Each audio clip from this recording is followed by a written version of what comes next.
জামায়াতে আমির নাকি পূর্বে সংসদ সদস্য ছিলেন, তাহলে তার ঘরের স্ত্রীও কি সেই ধরনের মতাদর্শী ছিলেন? আজকে বাংলাদেশে যে সকল ডাক্তার, ইঞ্জিনিয়ার, শিক্ষিকা, অধিকাংশ নারী হচ্ছে গার্মেন্টস কর্মী বা বিভিন্ন জায়গায় কাজ করে, তারাও কি নিজেদের দেহ ব্যবসা করতেই নামে?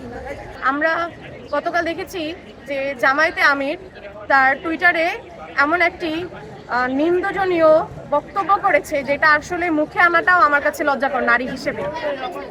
এই ধরনের ব্যক্তিত্ব এবং দায়িত্বশীল জায়গা থেকে এইরকম ধরনের নোংরা কথা আমাদের কোনোভাবেই কাম্য না।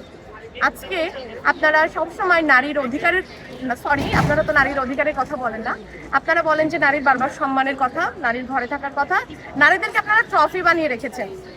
তো সেই দিক থেকে আপনাদের যেই সকল নারীরা দিনরাত পরিশ্রম করে আপনাদের প্রচারণা চালানোর জন্য, আপনাদেরকে জেতানোর জন্য, তারা দিনরাত মাঠে কাজ করে, তারা হেনস্থার শিকার হয় আপনাদের ভাষ্যমতে, তারা সবকিছুই হচ্ছে, কিন্তু দিন শেষে আপনি কি করলেন? আপনি বললেন যে সকল নারীরা ঘর থেকে বের হয় তারা পতিতা। দায়িত্বশীল জায়গা থেকে এই জায়গাটা কি এই ধরনের কথা কি কোনোভাবে এক্সপেক্টেড?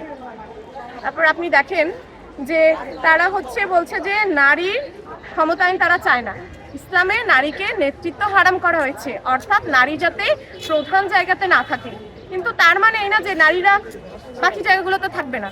জামায়াতে আমির নাকি পূর্বে সংসদ সদস্য ছিলেন, তাহলে তার ঘরের স্ত্রীও কি সেই ধরনের মতাদর্শী ছিলেন?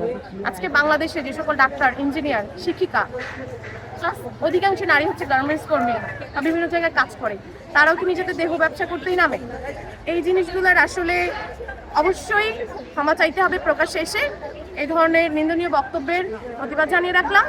পাশাপাশি এই যে বাকি সংস্থাগুলো যারা আছে, যারা নারী নিয়ে তাদের যে দলগুলো বা তাদের নিজেদের দলের নারীরা যারা তাদের অধিকারের কথা বলে, তারা কোন ধরনের যে দ্বিচারিতা করলো সেটা আমরা দেখে রাখলাম।